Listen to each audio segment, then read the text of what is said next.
4 3 2 1. Bismillahirrahmanirrahim. Assalamualaikum warahmatullahi wabarakatuh. Alhamdulillah alladzi akramana bi syahri ramadhana. Alhamdulillah alladzi ja'alana min ahli siyam. Wassalatu wassalamu ala afdalis shaimin wa ahsanil qaimin habibina wa syafi'ina wa maulana sayyidina Muhammad wa ala alihi wa ashabihi ajma'in. Allahumma ya Rabbana kama sahaltana lidukhuli hadha asy-syahril karim fasahhil lana tilqiyami fi layali hadha asy-syahril karim wa lisawmi fi hadha asy-syahril karim. Allahumma ya Rabbana ighfir dhunubana wa kaffir anna sayyi'atina wa tub 'alaina innaka antat tawwabur rahim. Amma ba'd. Para pemirsa Cirebon TV yang semoga senantiasa diberi kemudahan oleh Allah di dalam segala urusan, dan juga para pendengar radio KCPS 98,5 FM. Alhamdulillah pada malam hari ini kita dimudahkan oleh Allah untuk bertemu di acara ini, dan ketahuilah dan yakinilah bahwa kemudahan ini diberikan oleh Allah kepada kita karena kasih sayang Allah kepada kita. Allah memilih kita untuk menjadi orang yang saat ini, detik ini di dalam satu amal baik, yaitu menuntut ilmu. Dan ini harus kita syukuri karena nikmat besar. Karena kalau Allah tidak menghendaki Anda menyaksikan acara ini, maka Anda pun tidak akan bisa menyaksikannya. Bahkan jika Allah tidak cinta kepada Anda semuanya, Allah akan menggeser hati Anda, lalu Anda dikirim ke satu tempat, Anda akan bermaksiat di situ. Maka harus Anda yakini di malam bulan Ramadan ini, pada detik ini, pada saat ini, Allah telah memudahkan Anda untuk yang baik, yang mulia. Kemudian kami ingin menyampaikan pada kesempatan malam hari ini, bagaimana kita ini untuk menggapai kesempurnaan di dalam beribadah di bulan suci Ramadan. Karena Nabi Muhammad juga pernah menyebutkan alangkah banyaknya orang yang berpuasa hanya dapat puasa, seperti dalam hadis yang diriwayatkan oleh Ibnu Majah dan Imam Nasai dan yang lainnya. Seperti hanya di dalam sebuah hadis yang berbunyi bahwasanya rubba shaimin laisa lahu min siyami al-ju' wal 'atas. Banyak orang berpuasa tapi yang didapat hanya haus dan dahaga. Karena ia hanya menganggap puasa itu hanya sekedar menahan lapar dan dahaga. Sementara ada hal lain yang bisa menghapuskan pahala-pahala orang berpuasa tidak pernah dipikirkan dan tidak pernah direnungkan. Asyamu junnah. Nabi Muhammad pernah menyebutkan bahwasanya puasa itu adalah benteng. Dan puasa adalah kemuliaan.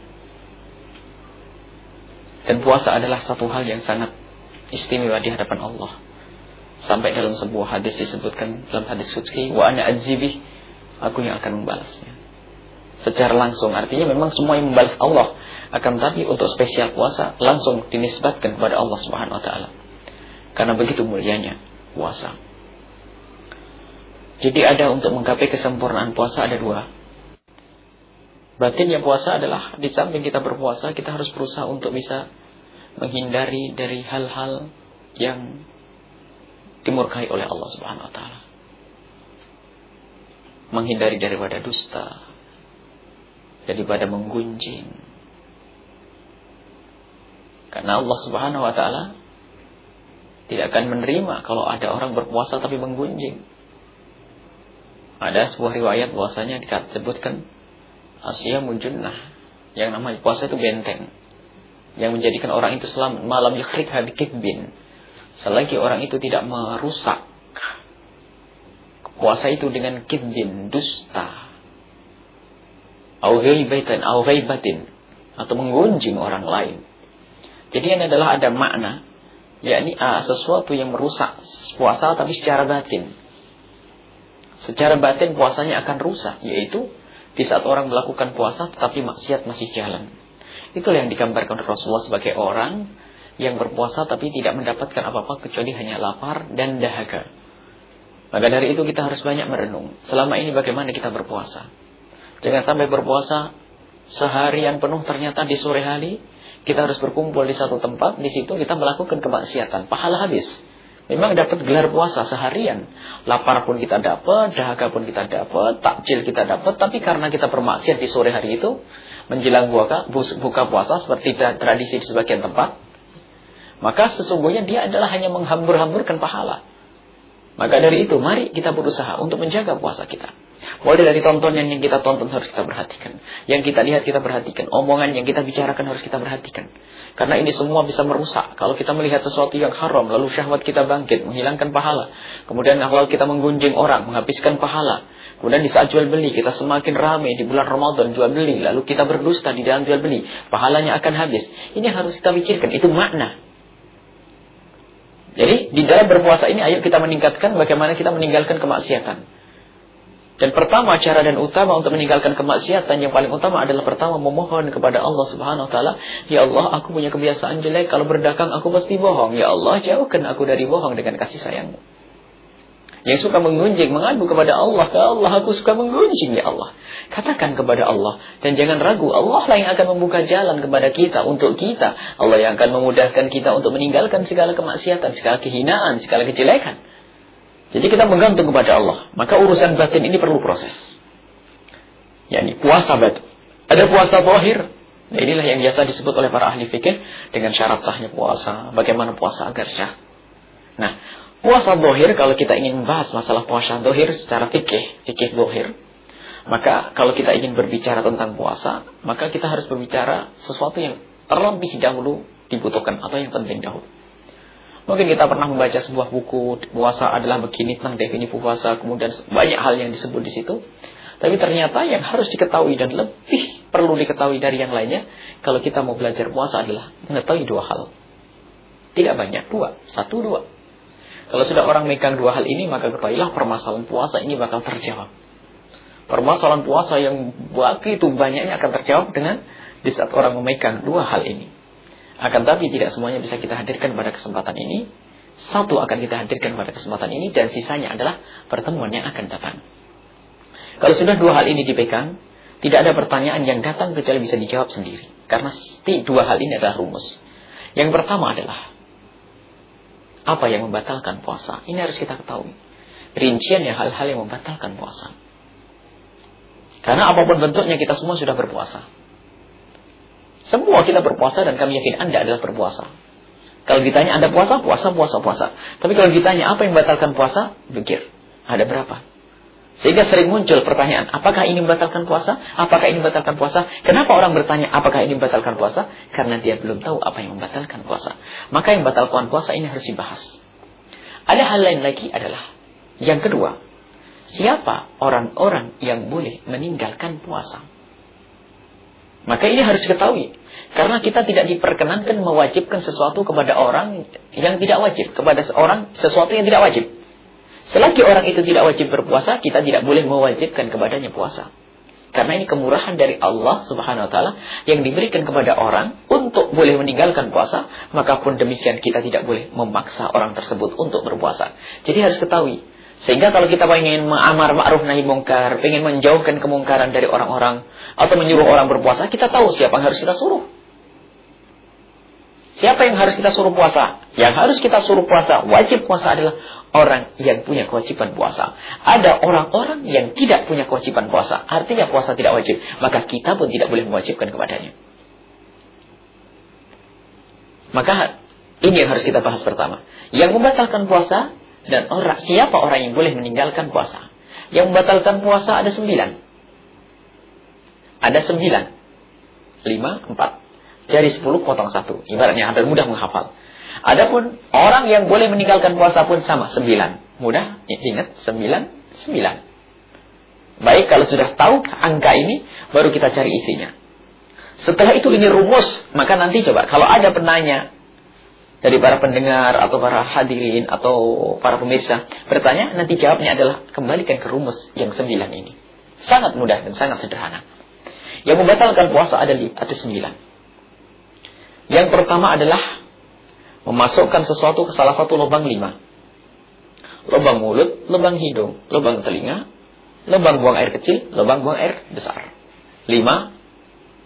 Jadi yang membatalkan puasa yang pertama adalah memasukkan sesuatu ke salah satu lubang yang 5. Nanti akan kita rinci satu-satu. Yang kedua adalah muntah dengan sengaja.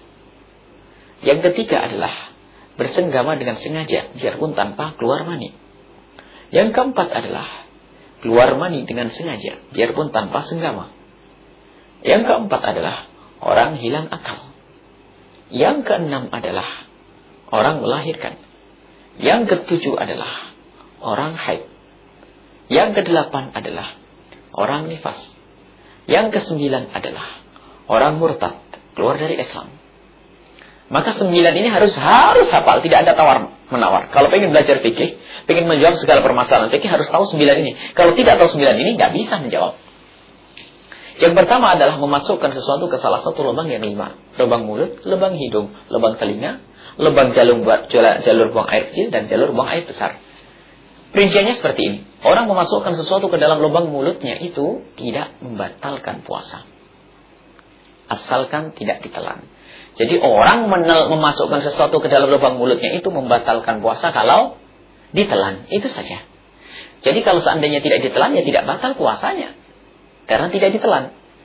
Biarpun itu sesuatu yang kecil sedikit, asalkan dia menelan dan dengan sengaja, batal puasanya. Kalau makan tidak sengaja, lain. Makan lupa. Lupa makan setelah habis 3 piring baru ingat. Ya, enak itu rezeki itu. Nah, cuman kita harus tahu bahwa memasukkan sesuatu ke dalam lubang mulut tidak membatalkan puasa kecuali jika tertelan. Mohon maaf, ini hanya sekedar untuk menjelaskan pemahaman agar tidak ada setengah salah paham. Jadi belajar fikih itu nggak ada istilahnya setengah paham. Harus paham. Batal atau tidak batal, sah atau tidak sah. Coba. Memasukkan sesuatu ke dalam lubang mulut tidak membatalkan puasa. Asal tidak ditelan. Selesai.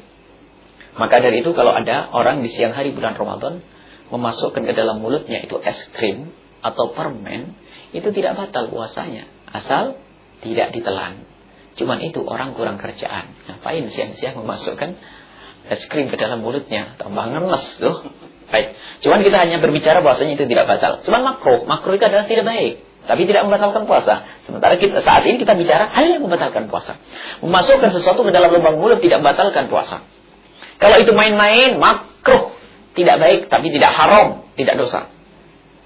Kalau ia memasukkan sesuatu ke dalam mulutnya dalam irama ibadah, tidak makruh, bahkan sunnah. Seperti orang berkumur di siang hari bulan Ramadan. Jadi biarpun kita berada di siang hari bulan Ramadan, kita tetap disunnahkan untuk berkumur. Kumur. Maka berkumur sunnah, jangan ditinggalkan kumur. Dan ada perbedaan. Kalau orang main-main memasukkan ke dalam mulutnya, memang tidak membatalkan, tapi makruh. Kalau orang berkumur dalam wudhu sunnah, tidak makruh. Ada perbedaannya kalau kecelakaan. Misalnya, ada seorang ibu yang lagi memasukkan es krim ke dalam mulutnya, lalu berkata kepada suaminya, "Bang, saya dengar pengajian tadi malam katanya memasukkan es krim ke dalam mulut tidak batal puasa asalkan tidak ditelan." Nih saya masukkan. Baru dia masukkan begitu, anaknya dari belakang memukul. Kaget lalu ketelan itu. Maka karena ketelan jadi batal. Karena apa? Dia memasukkannya karena main-main. Berbeda orang yang lagi berkumur, di saat lagi berkumur di dalam mulutnya banyak kumur untuk wudhu, ada petir jedar lalu ketelan, itu rezeki, tidak batal puasanya. Selesai, enak. Jadi ada faedahnya, jelas. Jadi masukkan sesuatu ke dalam mulut itu adalah yang membatalkan itu adalah jika ditelan dengan sengaja. Kemudian ada permasalahan masalah ludah. Ini juga orang sering banyak bertanya bahwasanya ludah itu tidak membatalkan puasa kalau ditelan. Dengan syarat. Yang pertama, ludahnya sendiri. Yang kedua, ludah masih asli, belum bercampur dengan yang lainnya. Yang ketiga adalah ludah masih berada di tempatnya, di pabriknya. Ini selagi ludah masih seperti itu memenuhi 3 syarat, maka jika ditelan tidak batal puasa. Mohon maaf, kita ada ludah. Saya telan tidak batal puasa kalau seandainya kami di siang hari. Kenapa? Ludah saya sendiri dan masih murni, tidak bercampur dengan yang lainnya, kemudian masih berada di dalam mulut. Maka ini adalah tidak membatalkan puasa. Bahkan kalau seandainya ludah itu dikumpulkan banyak, asalkan masih ludahnya sendiri dan belum bercampur dengan yang lainnya, asli, murni, dan masih berada di dalam mulut, dikumpulkan banyak, kok ditelan, tidak membatalkan puasa. Tapi kalau salah satu syarat yang 3 ini sudah nggak ada, misalnya nelan ludahnya orang, batal puasa. Atau ludah sudah bercampur dengan yang lainnya, bercampur dengan permen atau es krim, ya, batal juga? Batal. Atau ludah itu adalah sudah pindah tempat. Mohon maaf, ada orang iseng, ludah ditaruh di gelas. Setelah banyak baru diminum. Batal. Karena apa? Lidah sudah pindah ke tempat yang lain. Baik, mohon maaf, ini contoh sedikit jorok, tapi agar orang ingat. Kenapa? Di dalam fikih itu nggak ada istilahnya setengah paham. Jadi kalau ada orang bertanya, nelan ludah batal nggak? Jawabnya harus jelas. Batal atau tidak? Coba kalau ada orang bertanya lalu dijawab begini. Misalnya ada orang bertanya, nelan ludah batal atau tidak? Kayaknya batal. Ayo, gimana? Nelan atau tidak nanti? Bingung. Orang harus jelas, nggak ada. Kayaknya batal, nggak ada. Batal atau tidak? Nah, maka ini kami jelaskan semacam ini agar orang tidak ragu lagi. Selagi ludah Anda sendiri di dalam mulut Anda, ludah belum bercampur dengan yang lainnya, Anda telan. Maka ini tidak batal. Termasuk di dalam berkumur nanti, Anda tidak usah was-was. Di saat Anda berwudu, Anda berkumur. Di saat Anda berkumur, Anda akan membuang air kumur tersebut. Kalau sudah Anda buang, jangan was-was, jangan tergoda. Ada dingin di dalam mulut, itu dimaafkan. Jangan pusing. Tidak perlu banyak meludah 1000 kali, itu yang pusing tetangganya nanti. Kalau sudah kita berkumur, asalkan sudah kita buang semuanya, tanpa harus meludah-ludah, ditelan, itu pun tidak membatalkan puasa. Nah, berbeda kalau habis berkumur, buang kumurnya setengah-setengah, ya. Itu tidak boleh ditelan, ya. Jadi harus, ya. Itu adalah sederhana. Baik, itu adalah masalah mulut. Kemudian hidung. Memasukkan sesuatu ke lubang hidung itu membatalkan puasa. Cuman hidung yang bagian mana? Ini bisa saja, mohon maaf, ada orang pusing. Setelah dengar ceramah, bahwasanya memasukkan sesuatu ke dalam lubang hidung membatalkan puasa, pusing. Karena dia, mohon maaf, hobi ngupil misalnya. Nah, padahal tidak. Kalau ngupil tidak membatalkan puasa. Karena apa? Yang membatalkan puasa adalah memasukkan sesuatu ke dalam lubang hidung nih. Bagian atas nih. Bagian atas maksudnya, kalau seandainya kita sekarang memasukkan air, terasa nyegrak dan panas di bagian mana? Di bagian atas. Itulah. Jadi kalau ada orang memasukkan sesuatu ke dalam lubang mulutnya, lubang hidungnya sampai ke tempat yang panas itu, maka itu batal. Kalau masih di bawah sini tidak batal. Baik, jadi mengupil tidak membatalkan puasa. Cuman jangan di depan orang, gitu saja. Tidak pantas. Mohon maaf ya. Hanya karena fikih ini nggak ada istilahnya kayak paham, nggak ada. Harus paham, jelas. Baik, memasukkan ke lubang hidung selesai. Nah, di dalam berwudu pun masih disunatkan istinsak, memasukkan sesuatu ke lubang hidung. Nah, ini karena wudu ini diperintahkan dan sunnah. Kalau di saat kita istinsak memasukkan sesuatu ke lubang hidung untuk kita bersihkan, kok kesedot sampai atas, nggak batal. Kenapa? Ini diperintahkan. Kecuali orang main-main. Kayak tadi, permen tadi. Kalau main-main batal. Kalau masuk nggak sengaja. Tapi kalau karena diperintahkan oleh syariat, yaitu berwudu, sunnah untuk istinsak memasukkan air ke dalam hidung, atau berkumur, kok ketelan atau masuk ke atas, tidak batal. Baik, selesai. Telinga. Memasukkan sesuatu ke lubang telinga itu membatalkan puasa menurut jumhur mazhab Imam Syafi'i. Telinga itu maksudnya apa? Lubang telinga adalah bagian dalam telinga. Yang dimaksud bagian dalam telinga adalah sesuatu yang tidak dijangkau oleh jari kelingking. Mohon maaf, Anda punya jari kelingking, tolong dimasukkan ke telinga Anda. Anda bisa praktek sekarang, coba. Ambil kelingking Anda. Ya, masukkan ke telinga. Di saat Anda masukkan ke telinga semacam ini, yang bisa dijangkau oleh jari kelingking ini, bagian luar. Ini nggak batal.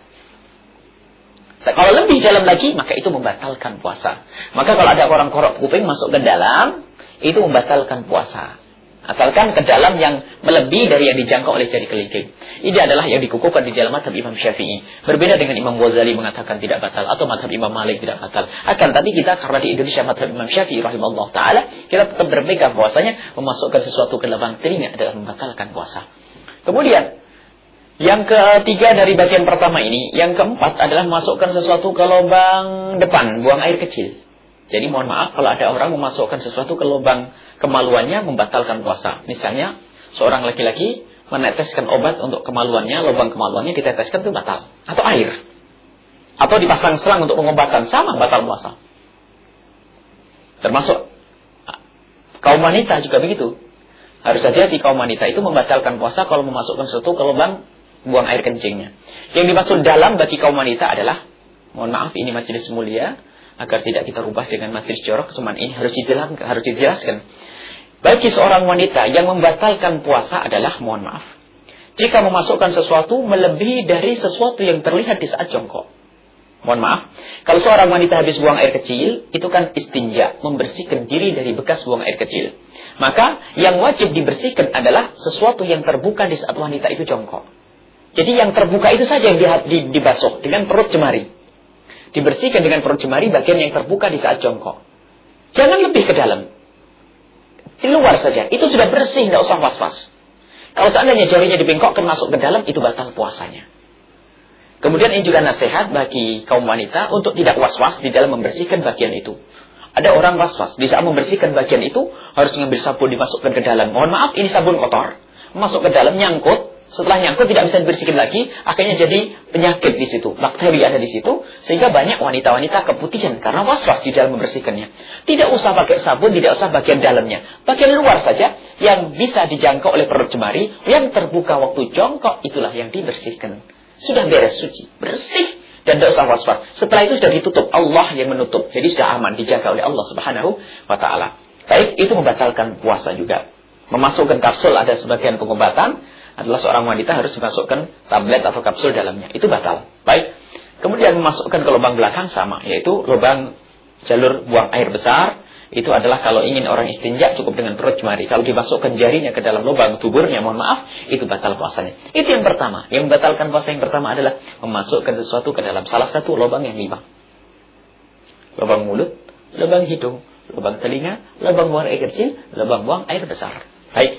Kemudian yang kedua yang membatalkan puasa adalah muntah dengan sengaja. Maksudnya muntah dengan sengaja terserah caranya. Apa mungkin mencari bau yang tidak enak dicari lalu dicium sampai muntah, batal. Yang penting sengaja. Atau dengan bagaimana pokoknya muntah dengan sengaja itu adalah membatalkan puasa. Kalau muntahnya tidak sengaja itu tidak membatalkan puasa. Tapi ada syaratnya. Orang muntah dengan tidak sengaja itu tidak membatalkan puasa asal tidak menelan air ludahnya sebelum berkumur. Sebab kalau dia menelan ludahnya sebelum berkumur, itu jadi batal. Kenapa? Karena muntahan itu adalah najis lewat mulut kita. Berarti mulut kita kena najis. Dan najis cara membersihkannya harus dengan air. Karena saat itu belum kita masuki air, biarpun kita meludah 1000 kali dan di sini kelihatannya bersih, ketahuilah mulut kita masih najis. Dan selagi mulut kita masih najis bercampur dengan ludah. Setelah itu ludah kita telan membatalkan puasa karena ludahnya bercampur dengan najis. Jadi kalau ada orang muntah tanpa sengaja tidak membatalkan puasa asalkan dia segera berkumur sebelum menelan ludahnya. Selesai. Muntah dengan sengaja. Kemudian yang ketiga adalah bersenggama dengan sengaja. Jadi kalau ada orang bersenggama dengan sengaja, itu membatalkan puasa. Senggama dengan sengaja. Tahu kalau saat itu bulan Ramadan dan dia berpuasa, kok senggama, itu membatalkan puasa. Dan nanti ada dendanya, kafarah. Kafarahnya berat. Kita tidak berbicara kafarah dulu, kita berbicara tentang bahwasanya bersenggama itu membatalkan puasa. Dan ukurannya seperti apa? Mohon maaf, ini laki-laki majelis mulia. Dan kami himbau bahwasanya kepada para ustaz, para guru, kalau memberikan pengajian, jangan sampai membawa sebuah majelis itu dalam kalimat-kalimat yang menjadikan barokah majelis dicabut. Mohon maaf, jorok, kadang-kadang. Itu adalah kata guru kami, itu menjadikan barokah majelis dicabut. Maka kami mohon maaf jika kita ingin menyebut sesuatu yang sebetulnya tidak pantas disebut. Kalau ada kalimat lain yang halus kami akan sebut. Tapi kadang-kadang susah. Tapi mohon dijaga wibawanya majelis supaya tidak berubah menjadi majelis jorok dan kotor. Mohon maaf. Yang dimaksud bersenggama itu ukurannya seperti apa? Yang membatalkan puasa.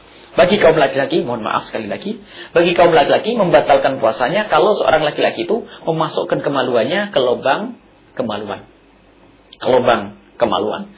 Nah, kemaluan laki-laki ini kemaluan istri. Yang dimasuk itu masuknya yang mana? Mohon maaf ini majelis mulia. Yaitu jika seorang suami bagian kepala kemaluannya itu sudah masuk tenggelam di kemaluan wanita, itu batal puasanya. Baik. Adapun bagi seorang wanita tidak harus tenggelam kepala kemaluan suami semuanya, tidak. Jadi tidak harus kemaluan semua laki ya.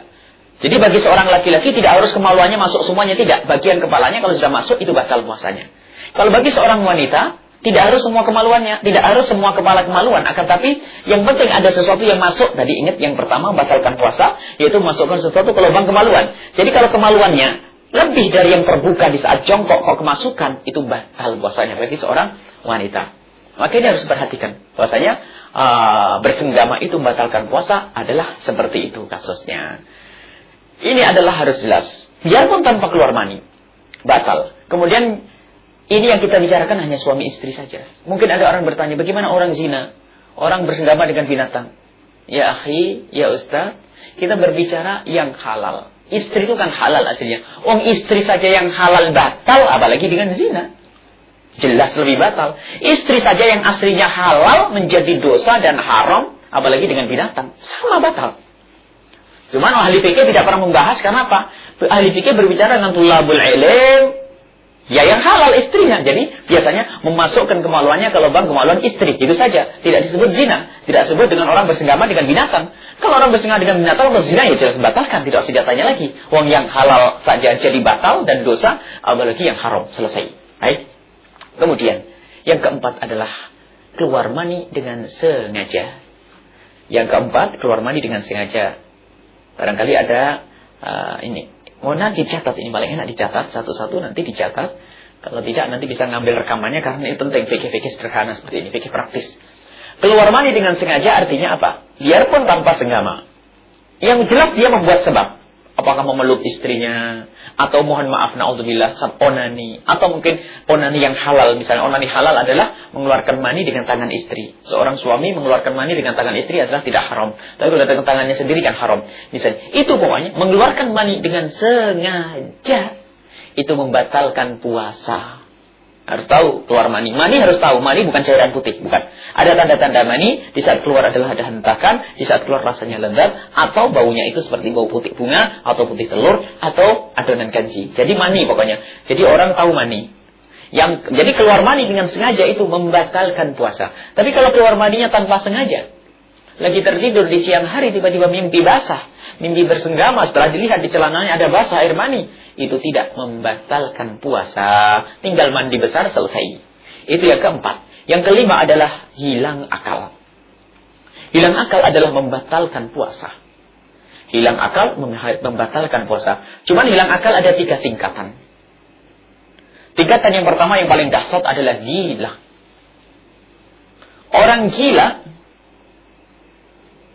itu batal puasanya. Biarpun gilanya sebentar, puasa seharian, gilanya sebentar, 1 menit, batal. Orang gila, batal puasanya, selesai. Kemudian hilang akal tingkatan yang kedua adalah orang pingsan, orang mabuk. Kalau pingsan dan mabuknya itu, ini tengah-tengah, nanti ada yang terakhir yang ketiga. Kalau pingsan dan mabuknya itu adalah disengaja, cuman kurang gimana caranya orang mabuk pingsan disengaja dalam bulan Ramadan ya?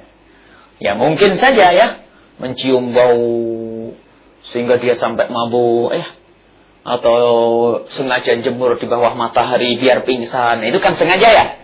Kalau dia dengan sengaja seperti itu, sebagian ulama mengatakan biarpun sebentar batal. Ngapain dia cari bikin masalah, bikin cari penyakit.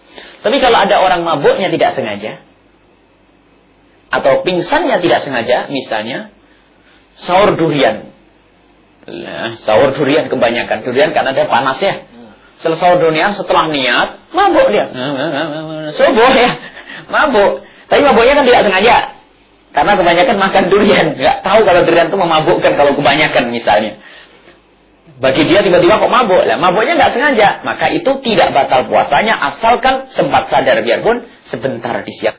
Sama orang pingsan. Makan keenaan, tak tahunya tiba-tiba pingsan, tak tahu apa sebabnya. Itu tidak batal puasanya asalkan sempat bangun biarpun sebentar. Tapi kalau mabuk yang tidak disengaja, pingsan yang tidak disengaja, itu kok seharian penuh batal. Misalnya pingsannya sebelum subuh, habis sahur pingsan, bangunnya maghrib, batal puasanya. Tapi kalau pingsannya itu adalah sempat bangun, misalnya habis sahur niat nawaitu shomahudin, pingsan. Setelah itu jam 12 siang itu bangun, sadar. Setelah sadar tanya sama anaknya, "Nak, jam berapa, Nak?" "Jam 12, Bah." Kaget, karena saking kagetnya pingsan lagi tuh sampai maghrib. Ya, maka puasanya sah. Kenapa? Sempat melihat siang biarpun sebentar. Jelas ya, insyaallah gambarannya itu jelas. Jadi belajar insyaallah gampang, belajar fikih, nggak ada istilah setengah paham, harus jelas. Baik. Kemudian hilang akal yang ketiga adalah tidur.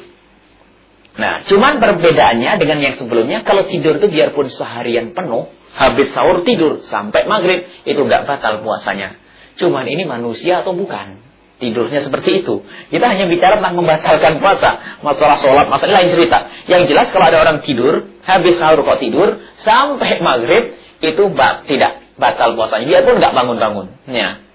Ini bukan tidurnya kerbau, tidak. Ini ada orang sering pakai mengambing hitamkan kerbau ya. Padahal enggak, kerbau itu tidurnya tidak banyak itu. Kalau ada orang tidurnya sampai sebegitu, itu bukan kerbau, lebih lagi kan begitu ya. Ada orang sering tidur kayak kerbau. Udah, kerbau itu dia tidurnya setengah tidur tuh, kerbau itu sambil zikir tuh pada malam hari itu. Baik. Jadi adalah tidur biarpun seharian penuh itu tidak membatalkan puasa. Selesai. Yang keberapa ini? 5. Yang keenam adalah melahirkan. Melahirkan itu membatalkan puasa. Yang dimaksud melahirkan adalah mengeluarkan janin atau bakal janin dengan cara yang normal atau tidak normal supaya tercangkup semuanya. Sesar sama. Ya, sesar sama. Kemudian keluar bayi membatalkan puasa atau keluar bakal bayi keguguran batal puasa. Intinya seorang wanita mengeluarkan bayi gitu saja atau bakal bayi, jangan tanya caranya. Bayi pokoknya kata dokter, aduh neng, sabar neng. Kenapa? Tidak bisa dirawat. Baru 3 bulan keguguran, batal puasanya. Jadi digambarkan bagaimana ada orang puasa, di siang hari tiba-tiba yaitu, kok melahirkan. Biarpun kurang 1 menit sebelum maghrib, sama batal puasanya. Selesai, melahirkan, membatalkan puasa. Jadi kalau orang lagi puasa kok melahirkan, maksudnya melahirkan adalah mengeluarkan bakal janin atau janin, itu batal puasanya. Kemudian yang yang ketujuh adalah haid. Keluar darah haid batal puasa. Haid cerdas atau haid goblok? Ada kan cerdas. Haid cerdas itu apa? Pintar datangnya. Ada seorang ibu-ibu lagi puasa. Sampai sore menjelang maghrib sudah di depannya makanan takjil. Tinggal nunggu beberapa menit lagi, 3 menit azan maghrib sudah ngomong sama suaminya. Ternyata ada kerasa keluar. Ada kerasa. Setelah dilihat benar-benar keluar darah haid. Kurang 1 menit maghrib keluar darah haid. Batal tuh puasanya. Nah itu haid cerdas itu. Maksudnya agar paham saja. Jadi keluar haid biarpun di ujung menjelang maghrib batal puasanya. Selesai. Jadi orang keluar darah haid itu batal puasanya. Haid ya. Haid yang benar. Adapun ilmu haid kita harus ada sendiri insyaallah ya. Di televisi kita ini kita juga akan bahas tentang fikih haid sederhana. Orang bisa memahami fikih haid hanya dalam 1 jam. Ada rumusnya. Tapi nanti caranya kalau kita belajar fikih haid, tidak boleh berbicara yang lainnya kecuali rumusnya ini paham. Nanti gampang. Insya Allah ada ilmu haid. Kalau berbicara ilmu luas sekali nanti. Baik. Jadi haid ada ilmu sendiri. Nifas sama. Kalau nifas itu juga membatalkan puasa. Cuman gambarnya orang nifas puasa itu gimana? Hampir tidak bisa dibayangkan. Orang nifas puasa. Biasanya orang habis melahirkan nifas ya nggak bisa puasa ya. Cuman bila seandainya ada orang melahirkan bersih tidak ada darah. Menduga dia tidak ada nifas. Karena ada orang yang tidak punya nifas. Seperti Sayyidat Fatimah Az-Zahra. Wanita yang mulia, disucikan oleh Allah Subhanahu Wa Taala. Sampai di saat melahirkan tidak ada darah. Dan tidak punya nifas. Ada wanita yang tidak bisa nifas. Ada mungkin sekali orang melahirkan tanpa nifas itu ada. Anggap saja seorang wanita melahirkan kok tidak ada nifasnya. Hari pertama, kedua tidak ada darah. Puasa. Saya bilang melahirkan langsung puasa. Begitu semangatnya puasa. Saatnya hari yang kelima keluar darah. Kalau sudah keluar darah masih di dalam irama 15 hari dari kelahiran, itu pasti darah nifas. Puasanya batal. Selesai. Jadi itu nifas membatalkan puasa. Ini adalah yang keberapa? Yang ke-8. Yang ke-9 adalah murtad. Keluar dari Islam. Misalnya tiba-tiba kok ngomong lagi puasa. Aku nggak percaya kalau sholat Jumat itu wajib. Aku nggak percaya kalau Nabi Muhammad itu Nabi. Batal. Aku nggak percaya Quran itu wahyu, batal. Aku meyakini bahasanya ada Nabi setelah Nabi Muhammad, murtad, batal puasanya. Jadi, kalau ada orang tiba-tiba melakukan sesuatu yang menjadikan dia murtad, syirik, maka itu batal puasanya, spontan. Termasuk misalnya ada orang tiba-tiba sujud di patung, batal puasanya. Jadi adalah murtad. 9 selesai, baru nanti pertanyaan sekitar membatalkan puasa boleh nanti. Insya Allah akan terjawab. Ada 9 lagi yang harus kita ketahui. Siapa orang yang boleh meninggalkan puasa? Insya Allah pertemuan yang akan datang.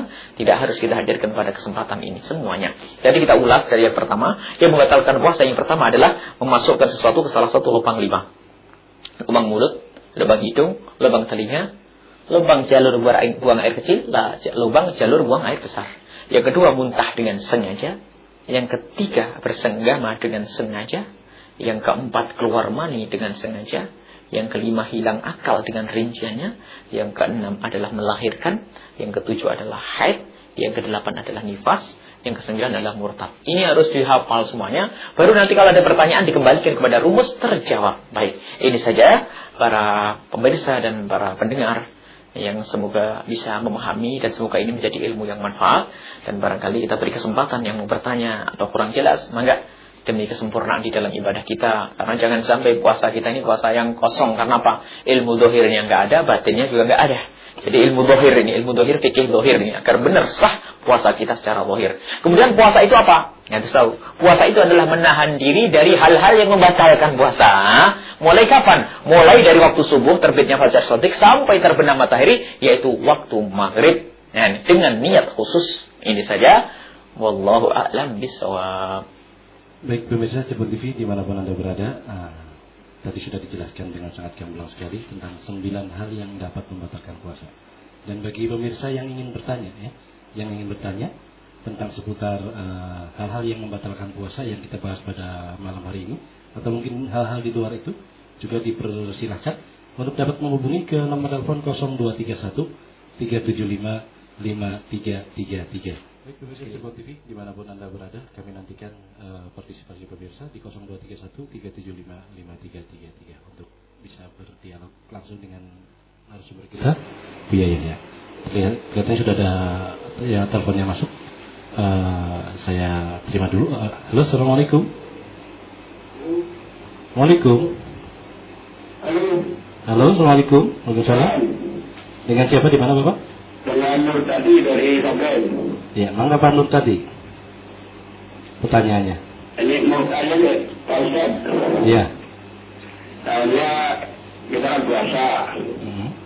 Kita kan sering ke kota.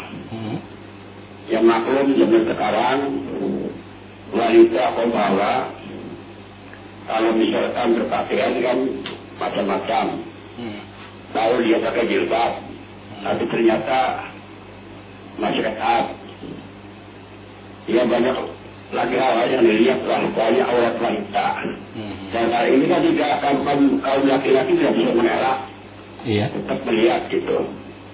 Dalam hal itu hukumnya gimana Pak Ustaz? Walaupun kita itu mau mengelak juga karena di mata kelihatan gitu. Oh begitu Pak ya. Tadi belum dijelaskan oleh Ustaz Buya Yahya mengenai mata ini. Mohon penjelasannya. Assalamualaikum warahmatullahi wabarakatuh. Waalaikumsalam warahmatullahi wabarakatuh. Terima kasih Bapak Nur tadi ya. Kemudian penelepon yang berikutnya kami nantikan di 0231 375 5333. Halo, assalamualaikum.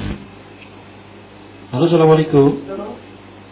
Waalaikumsalam warahmatullahi wabarakatuh. Dengan siapa di mana Ibu? Saya di Plumbon. Di? Plumbon. Ya. Ya Pak, silakan Pak. Iya. Silakan. Ada itu yang masalah puasa. Bisa agak dekat sedikit Pak, kurang jelas Pak suaranya Pak. Masalah puasa kaitannya dengan.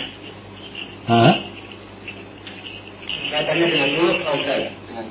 Kenapa? Yang kaitannya dengan mulut maksudnya? Iya. Kalau kita kadang kalau masak makanan. Waktu masak Pak. Itu bisa membatalkan puasa tidak? Mencicipi maksudnya Pak? Iya. Mencicipi makanan Pak ya? Masak. Ya. Baik. Ya. Baik. Baik, terima kasih Bapak. Assalamualaikum warahmatullahi wabarakatuh. Waalaikumsalam warahmatullahi wabarakatuh. Baik, kemudian satu penelpon lagi ya sebelum kita jawab di 0231 375 5333. Halo. Halo, assalamualaikum. Halo. Baik Bapak. Iya. Salam. Salam. Mohon kurang jelas Pak. Agak di Perumnas. Baik, pertanyaannya Bapak.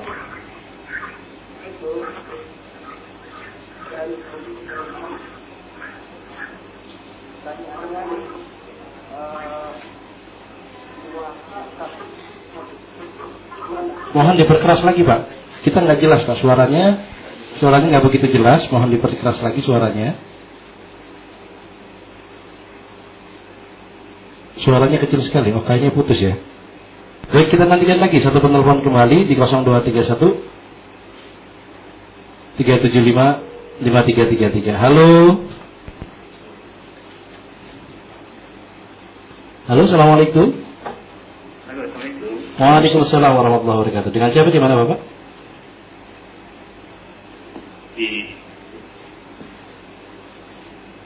Ya, di mana Bapak? Halo. Waalaikumsalam warahmatullahi wabarakatuh. Dengan siapa, di mana Bapak? Halo? Ya, putus kelihatannya. Mungkin kami masih tetap menantikan satu penelpon lagi ya sebelum kita jawab pertanyaannya. Halo, assalamualaikum. Waalaikumsalam. Iya, dengan siapa, di mana Ibu? Dengan Ibu Hati Maitri. Kasih hati. Ya, di Cermai Kiri. Oh, Ibu kasih hati di Cermai Kiri. Mana Ibu pertanyaannya, Bu? Ya, Ustaz, saya mau tanya masalah ibadahnya umat Islam ya, Ustaz. Iya. Umat Islam itu sudah dituntun bahwa panutannya hanya Al-Quran dan Hadis. Sebenarnya ajaran untuk Islam yang dari Al-Quran dan Hadis itu sudah cukup sempurna. Jadi lebih baik sebenarnya kita sebagai umat Islam patokan ibadah kita hanya pada Al-Quran dan Hadis tersebut. Saya pernah baca di satu majalah Islam bahwa acara kenduri yang sering dilakukan oleh umat Islam itu adalah kebiasaan umat Hindu terdahulu, dan itu adalah menurut pengakuan seorang yang beragama Hindu yang setelah saat ini menjadi mu'alaf. Nah, menurut saya kebiasaan-kebiasaan itu yang tidak ada tuntunannya sebaiknya untuk umat Islam ya dihindari dan dijauhi. Baik. Apakah dapat Ustaz mengenai hal ini? Terima kasih. Assalamualaikum warahmatullahi wabarakatuh. Waalaikumsalam warahmatullahi wabarakatuh. Baik, Bu, sudah ada 3 penelpon, Bu. Yang pertama dari Bapak Nur tadi ya, tentang melihat aurat di jalan. Baik, di saat bulan puasa ya. Baik, bismillahirrahmanirrahim. Yang pertama adalah di dalam berpuasa kita harus menghindar dari hal-hal yang diharamkan oleh Allah. Karena dikhawatirkan, ditakutkan kalau kita melakukan sesuatu yang diharamkan oleh Allah, maka akan menjadikan pahala puasa kita habis. Maka mata harus kita jaga, telinga harus kita jaga. Kemudian masalah aurat, melihat aurat di pinggir jalan. Urusan aurat itu ada 2 kewajiban. Yang pertama, bagi siapapun, termasuk wanita atau laki-laki. Jadi jangan dianggap yang namanya aurat itu bagi kaum wanita saja. Seorang laki-laki melihat paha laki-laki juga aurat. Iya, maka aurat itu ada kewajiban menutup. Jadi para wanita punya kewajiban menutup auratnya di depan kaum laki-laki. Di sisi lain, kalau seandainya wanita itu kok tidak menutup aurat, kaum laki-laki punya kewajiban untuk kullil mu'minina yaghuddu min absarihim. Kaum laki-laki itu harus menutup matanya. Jadi kita harus tutup mata. Artinya apa? Tidak memperhatikan, tidak melihat. Jadi kalau kita keluar, memang semua orang menyaksikan saat ini adalah di jalan-jalan saudari-saudari kita dari kaum muslimat yang semoga Allah segera menggiring mereka kepada kemuliaan menutup aurat. Mereka, kaum muslimat ada yang tidak menutup aurat. Nah kita, bagaimana sikap kita sebagai kaum laki-laki? Kita tidak harus mencari-cari aurat. Kalau ada aurat tiba-tiba lewat di hadapan kita, Rasulullah menyebut lakal ula. Asalkan tidak kita cari, tidak kita kejar, kita tidak dosa. Yang dosa adalah yang membuka. Tapi sebetulnya urusan masalah orang melihat aurat atau tidak ini urusan kepada Allah. Kalau orang takut kepada Allah, biarpun itu aurat di depannya, dia bisa saja mengalihkan, melihat ke bawah. Mohon maaf, jual beli, kami jualan. baju. Yang beli baju adalah orang tidak menutup aurat. Saya bisa mengalihkan pandangan untuk melihat bajunya tanpa harus melihat orang yang beli. Sebenarnya gampang kalau orang mau. Begitu sebaliknya, kalau orang dia sembunyi dimanapun, akhirnya bisa bayangin aurat macam-macam. Jadi ternyata masalah menutup aurat, melihat aurat adalah kita ini harus ada kemauan untuk menghindar dari melihat aurat. Bukan berarti kita harus tinggal di rumah saja. Semakin kita banyak godaan di jalan, bagi kita semakin adalah besar perjuangan kita, dan itu ada nilai pahala. Kita menghindar, astagfirullahaladzim. Jadi orang tidak melihat aurat itu adalah tidak susah, asalkan orang mau. Apakah sekarang semua jalan dipenuhi oleh kaum wanita yang telanjang? Mohon maaf, mustahil. Mungkin di sini ada 10 wanita yang tidak pakai baju, tapi di arah sana kan sudah ada lagi tempat yang tidak kosong atau tidak ada orang. Jadi sebetulnya itu tinggal kita punya kemauan atau tidak. Jadi sangat mudah. Tapi sebaliknya, kalau orang nggak ada kemauan menghindar dari aurat, biarpun di hadapannya aman, tidak ada aurat, dia melirik ke kiri, cari ada aurat. Nah, jadi sebetulnya ini adalah sangat sederhana, tinggal kita bagaimana dengan Allah Subhanahu wa Ta'ala. Nah, jadi kalau kita mencari-cari itu termasuk jenis dosa dan bisa menghapus pahala ibadah kita. Akan tapi kalau tiba-tiba benturan, kita ketemu di pinggir jalan lalu kita beristighfar. Istighfar dari hati, bukan lidah saja, matanya tetap bukan. Tapi istighfar yang sesungguhnya, dan dia menghindar, mengeloleh, itu dia astagfirullahaladzim. Lihat. Kalau kita lagi nyetir, jangan lihat orang yang naik motor di depannya. Kita bisa melihat jalan ke depan, hilang. Sebab namanya pandangan itu sangat mudah untuk dibuang. Kalau orang mau. Begitu sebaliknya, kalau tetap dijaga, biarpun kelihatannya ngelihat yang sana, pikiran ke situ bisa melihat orang. Mohon maaf, kita tuh lihat ke depan, tapi pikiran kita ke kiri bisa. Coba sekarang. Nah, ini tinggal kita mau atau tidak. Jadi harus kita menghindar dari seperti itu. Masya Allah, namanya mata ini adalah luar biasa. Dari mata itu akan tumbuh, nanti merasuk ke hati, dari hati nanti mikir macam-macam, nanti terjadinya banyak kemungkaran adalah berangkat dari mata. Baik. Berarti itu maksudnya membatalkan pahala. Kalau memang dia dengan kebiasaan bermaksiat, iya. Kalau memang tidak sengaja, kalau tidak dosa. Tiba-tiba astagfirullahaladzim, tidak dosa. Tapi kalau mencari itu adalah termasuk jenis maksiat. Memang tidak ada tagnya bahwasanya maksiat itu menghilangkan pahala, tapi disebutkan bahwasanya ada orang yang hanya puasa itu dapat lapar dan dahaga karena dia tidak menjaga anggota tubuhnya dari kemaksiatan, termasuk tidak menjaga lidahnya dari dusta, dan lidahnya dari menggunjing, itu kan ada. Baik. Terima kasih buat Pak Nur tadi ya, mudah-mudahan bisa terpuaskan dengan jawabannya.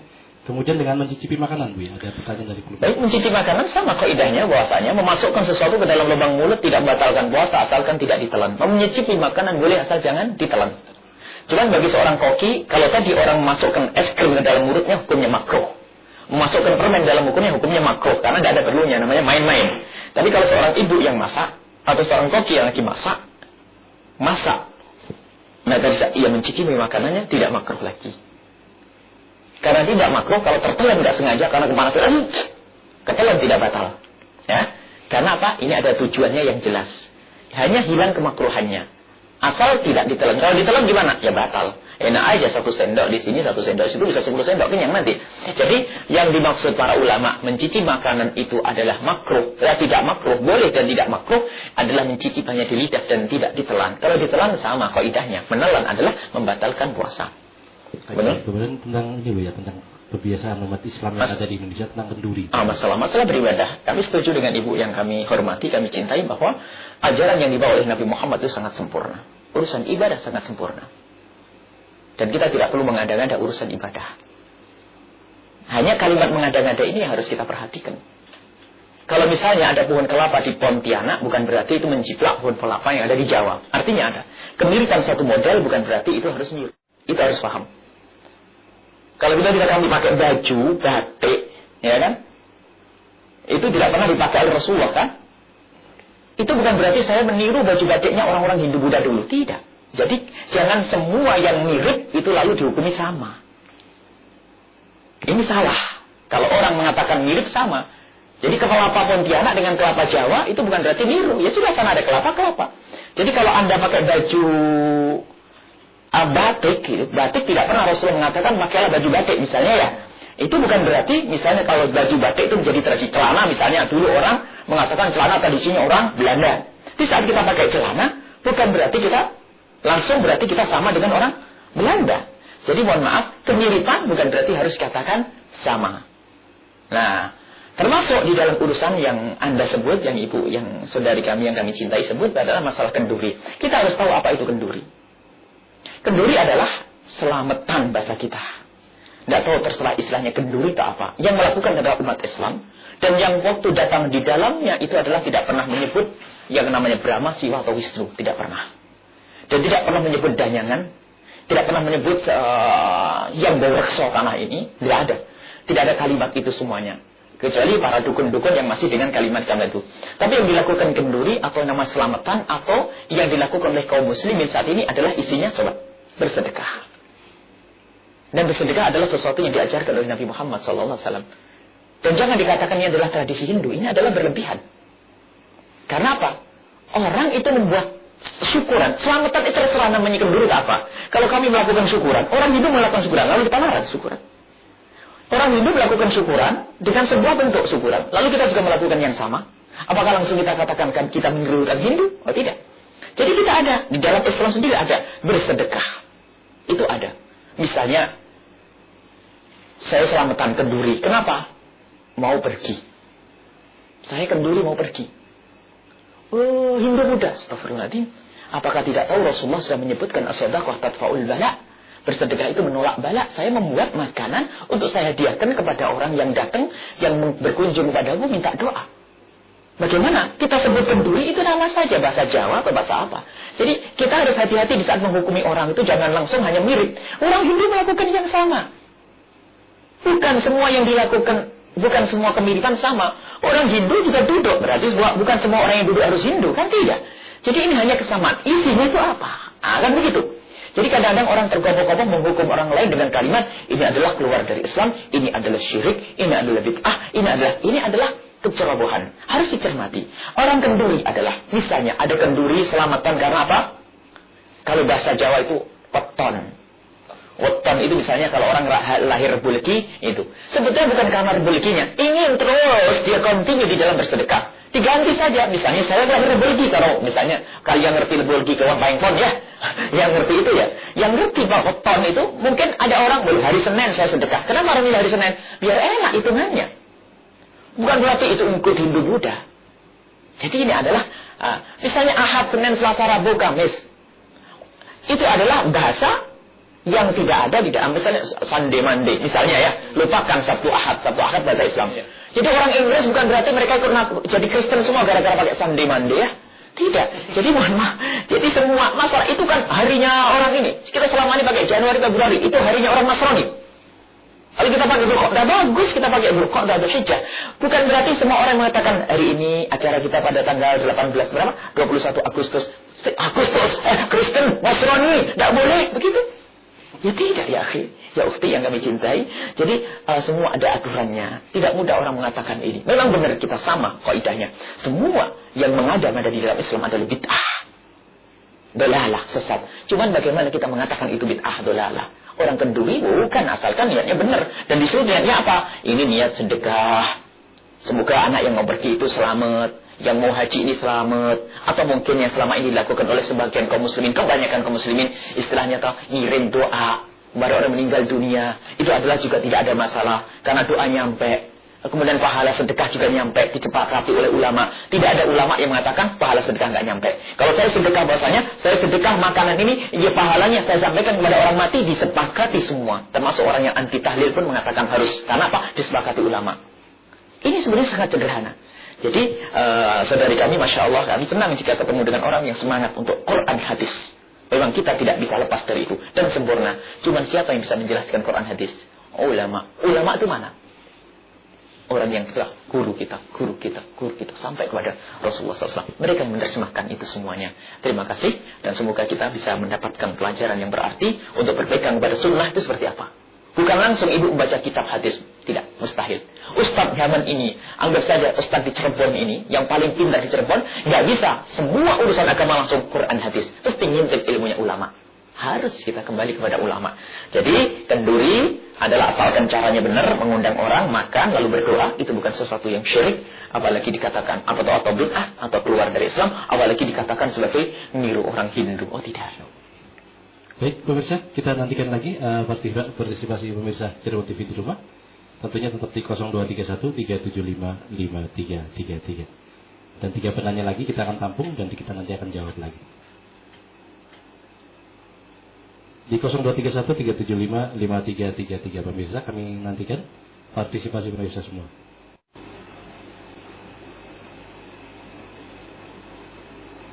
Ya, kelihatannya belum ada yang masuk, Bu. Sementara belum ada yang masuk, Bu. Tadi ada pertanyaan, Bu, ya, tentang apa?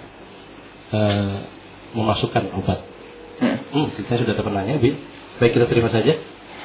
Halo, assalamualaikum. Waalaikumsalam warahmatullahi wabarakatuh. Dengan siapa, di mana, Ibu? Eli di Perumnas, Pak. Eli di Perumnas, ya, Bu?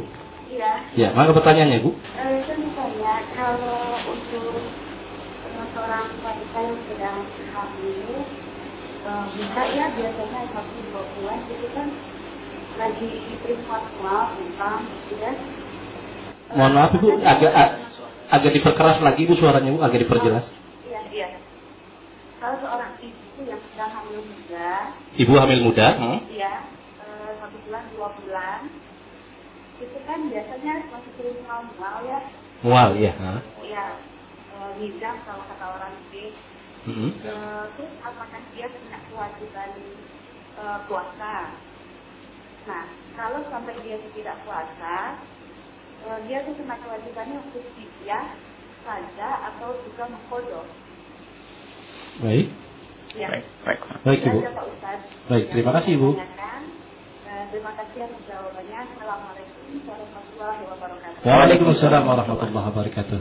Baik, pemirsa, kita nantikan lagi 2 penanya lagi sebelum kita jawab di 0231 375 5333. Halo, assalamualaikum. Halo, assalamualaikum.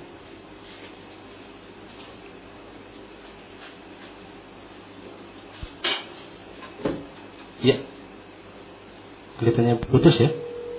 Ya, baik, kita terima lagi. Halo, assalamualaikum.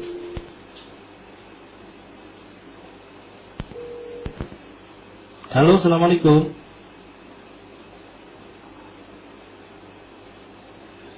Putus lagi ya. Baik, kita nantikan lagi pemirsa di 2 penanya lagi ya sebelum kita jawab. Halo, assalamualaikum. Dengan siapa, di mana, Bapak? Agak diperkeras sedikit, Pak, suaranya, Pak. Kita di sini kurang jelas. Ya, Sauki. Saufi, di mana, Bapak Saufi? Di Bode. Di Bode, ya. Baik. Pertanyaannya, Bapak? Ya, ini kan lagi puasa. Terus mimpi keluar air mandi. Itu cara mandinya gimana? Keluar air mani? Cara mandi ya, yang ditanyakan. Itu kan harus di lubang-lubang itu. Di siang hari? Iya, di siang hari. Di siang hari. Cara mandinya. Baik. Ada lagi? Udah. Baik, terima kasih. Ya. Pak Sofi di Bode ya. Assalamualaikum warahmatullahi wabarakatuh. Ya, satu penanya lagi kita nantikan di 0231 375 5333. Halo, assalamualaikum. Assalamualaikum. Waalaikumsalam warahmatullahi wabarakatuh. Dengan siapa, di mana, Bapak? Dari hamba Allah. Hamba Allah di? Iya. Iya, baik. Jadi Pak, kami mau tanya, kalau kami ada pertanyaan saya, zakat mal masih zakat mal. Oh, zakat mal. Ya, itu umpamanya kalau zakatnya sudah dapat, kalau untuk di yang lima haknya, tapi untuk enggak untuk barang banyak cepat musola itu saya. Mohon maaf, Pak, diulang lagi, Pak. Kurang begitu jelas, Pak. Kita diulang lagi, agak keras suaranya sedikit. Tentang zakat mal. Oke, Pak. Jadi sawit.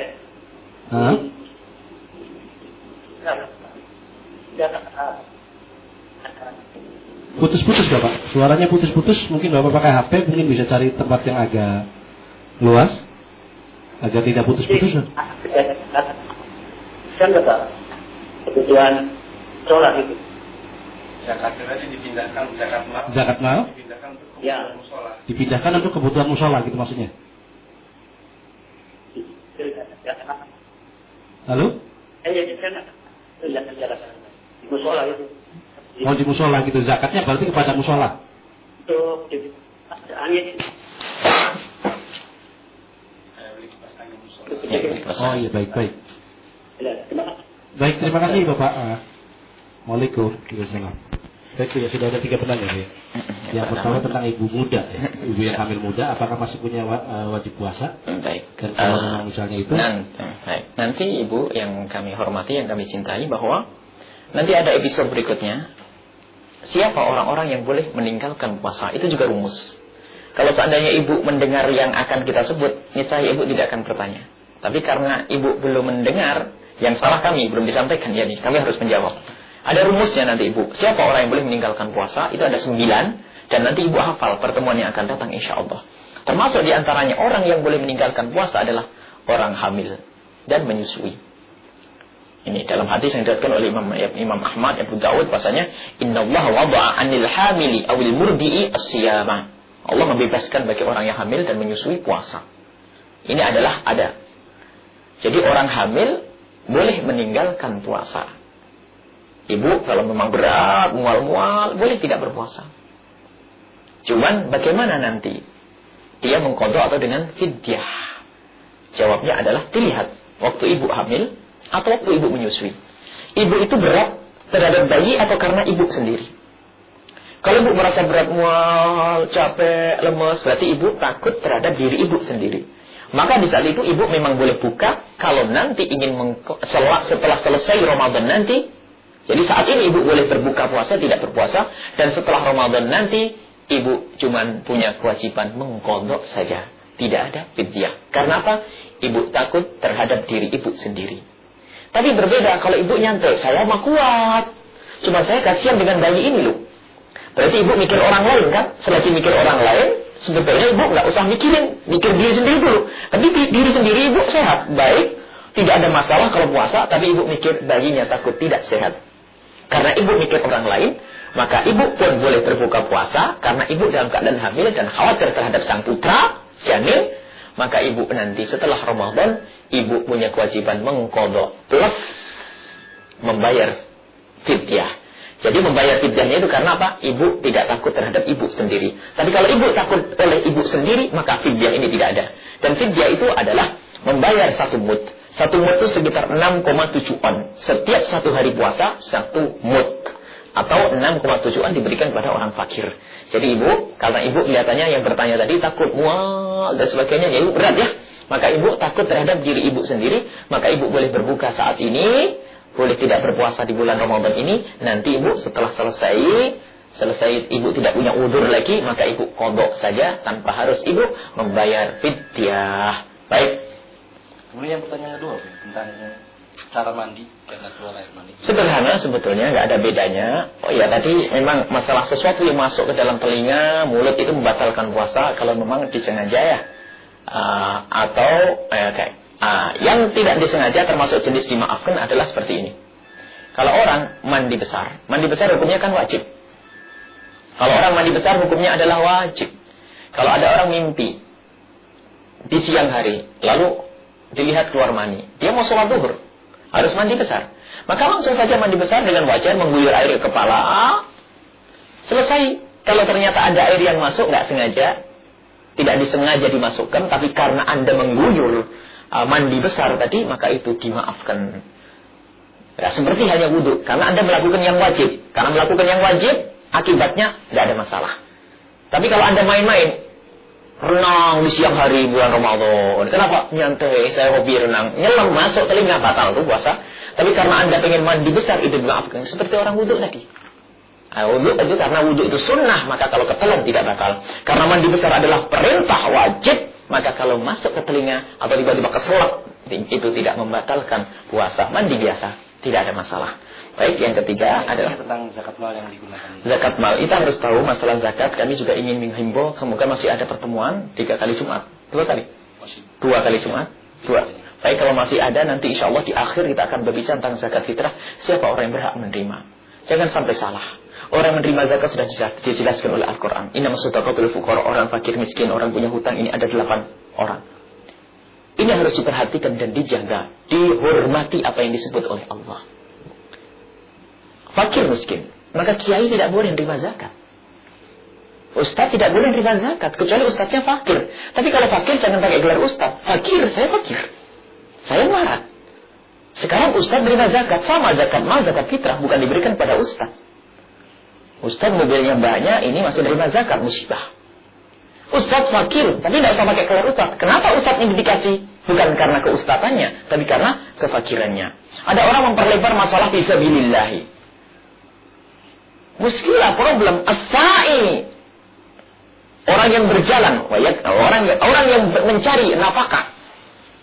Lin nafaqati, orang yang berusaha mencari nafkah itu fisabilillah. Disebut oleh Nabi Muhammad, orang cari rezeki itu juga fisabilillah.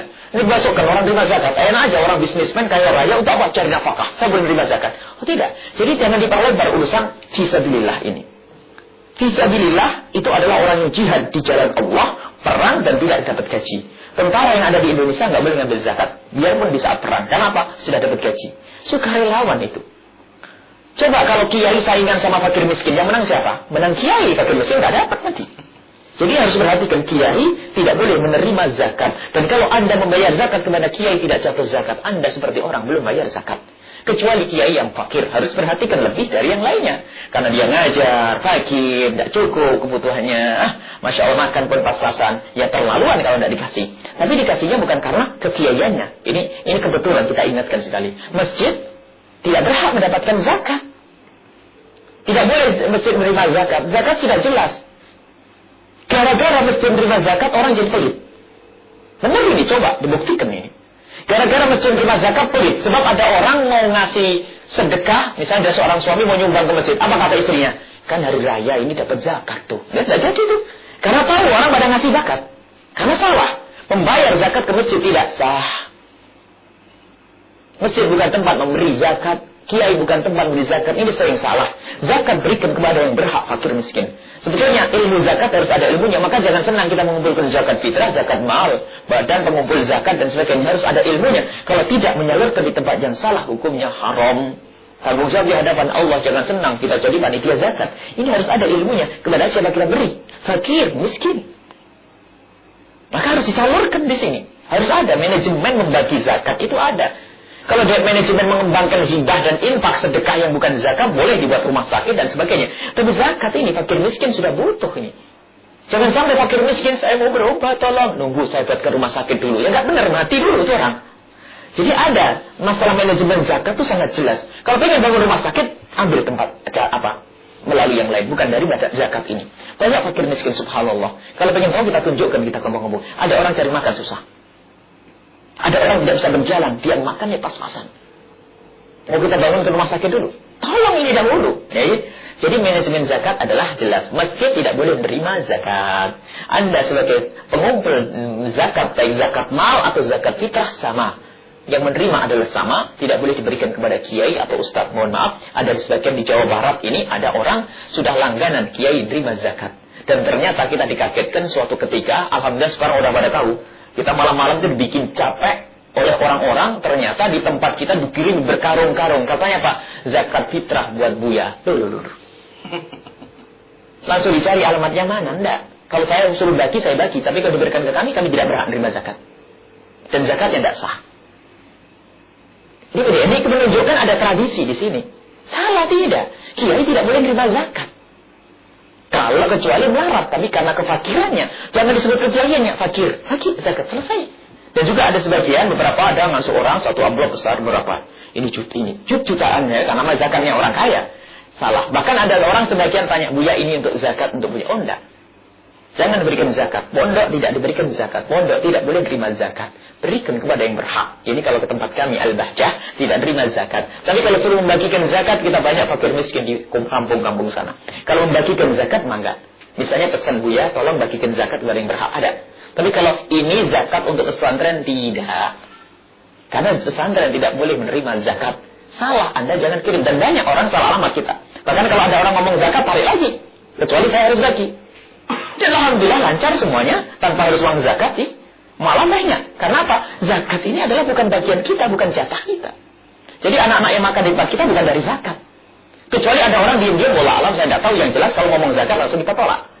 Kecuali beliaunya ngomong, tolong dibagikan kepada orang berhak. Karena kita banyak orang sakit yang saat ini di bawah bantuan teman-teman tim Al-Bahjah, orang ini sakit, fakir ada. Kalau ada orang punya zakat, pengen disalurkan kepada tempat yang tepat, ada. Tapi ingat, bukan untuk Al-Bahjah. Pesantren tidak boleh menerima zakat. Jadi jelas penanya bahwasanya masjid tidak boleh menerima zakat. Itu yang menjadikan orang kaya pelit itu. Kenapa? Mau nyumbang, kata istrinya, sudah dapat zakat masjidnya, tidak jadi nyumbang. Tapi kalau sudah masjid ini tidak boleh menerima zakat, terus gimana? Kipasnya nggak ada. Saya nyumbang kipas. Selesai. Bukan dari duit zakat. Selesai, dijamin itu kalau percaya dengan syariat Nabi Muhammad. Jadi begini saja insyaallah. Wallahu a'lam bishawab. Baik, pemirsa Cirebon TV dimanapun Anda berada, sepertinya waktu sudah menunjukkan pukul 22:30. Itu artinya kita harus segera menyudahi pertemuan kita pada malam hari ini. Dan insya Allah pertemuan kita akan berlanjut untuk malam Jumat ke depan. Yang jelas dan pasti kita sudah akan mengagendakan tentang 9 orang yang boleh berbuka atau meninggalkan puasa. Dan juga nanti ada diklat khusus mungkin Bu ya, yaitu tentang zakat ya, di malam Jumat terakhir sebelum menjelang Ramadan.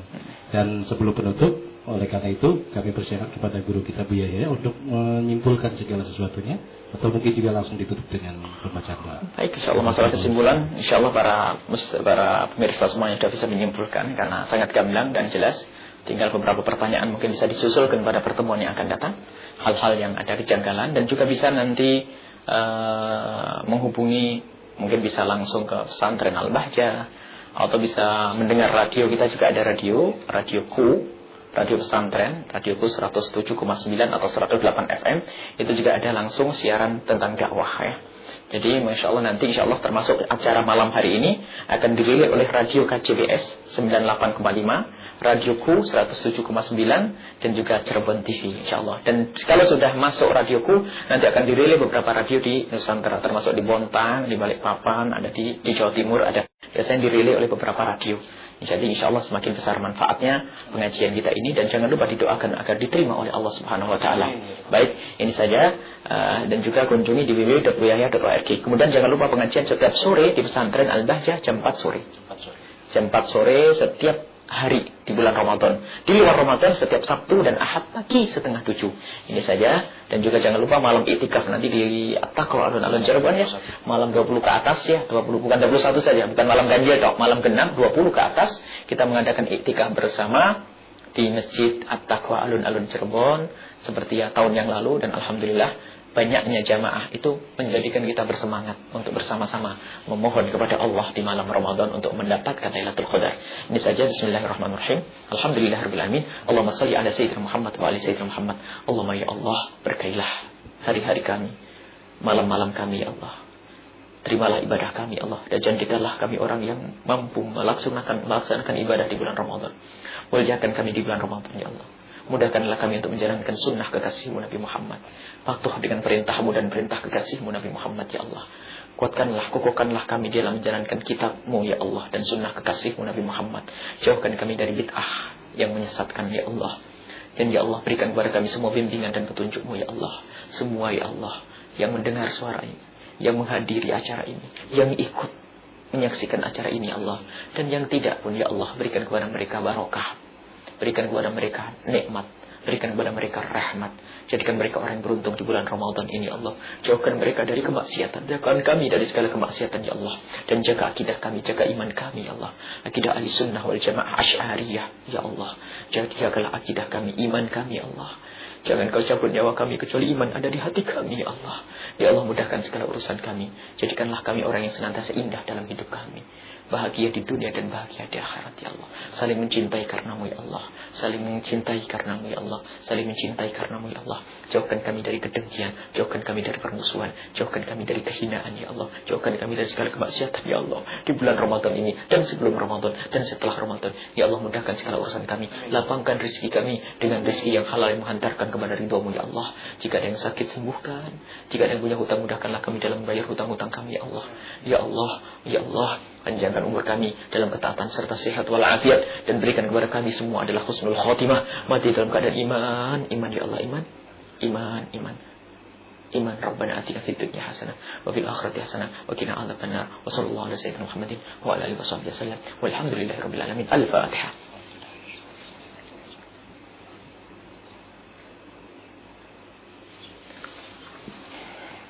Demikian pemirsa program acara pada malam hari ini. Semoga apa yang telah disampaikan oleh beliau kita Bu Yahya dapat bermanfaat dan kita dapat mengaplikasikannya dalam kehidupan kita sehari-hari. Dan kembali kami mengingatkan kepada pemirsa Cirebon TV semua bahwasanya di majelis kami, di Majelis Al-Bahjah, setiap hari pukul 4 sampai dengan pukul 5 ada pengajian rutin dan setiap hari selama bulan suci Ramadan. Dan juga bagi pemirsa yang tidak bisa menghadiri juga bisa langsung mendengarkan di Radio Khusus 7,9 FM. Baik, pemirsa Cirebon TV di rumah, semoga apa yang telah kita gelar pada malam hari ini dapat membawa manfaat bagi semua. Dan akhirnya kami akhiri dengan doa akhir majelis. Subhanakallahumma bihamdika asyhadu an la ilaha illa anta astaghfiruka wa atubu ilaik. Wassalamualaikum warahmatullahi wabarakatuh. Waalaikumsalam warahmatullahi wabarakatuh.